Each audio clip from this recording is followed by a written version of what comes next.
பேராற்றலும் பேரறிவும் கொண்ட இந்த பிரபஞ்சத்தை வணங்கி உங்களையும் வணங்கி வாழ்த்தி மகிழ்கின்ற அடியேன் ஜோதிடர் வெற்றிபாலன். இன்றைய நாம் பார்க்கின்ற தலைப்பு ஆபரேஷன் செய்து குழந்தை பிறப்பது. ஆபரேஷன் செய்து குழந்தை பிறப்பது என்பது ஒரு தேவையற்ற ஒரு நிகழ்வு தான். ஆனால் இன்றைய காலகட்டங்களில் பெரும்பாலும் நிறைய பேர் ஆபரேஷன் செய்து கொள்ளக்கூடிய சூழலை தான் ஏற்படுகிறது.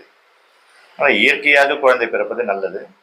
சரி, ஆப்ரேஷன் தான் செஞ்சு நீங்கள் குழந்தை பெற்றுக்கணுங்கன்னு சொல்லிட்டு டாக்டர் டேட் கொடுத்துட்டாங்கன்னா இந்த 2-3 டேட் சொல்லுவாங்க. அந்த 2-3 டேட்டில் நீங்கள் உங்களுக்கு டெலிவரி பண்ணிக்கலாம்னு சொல்லுவாங்க.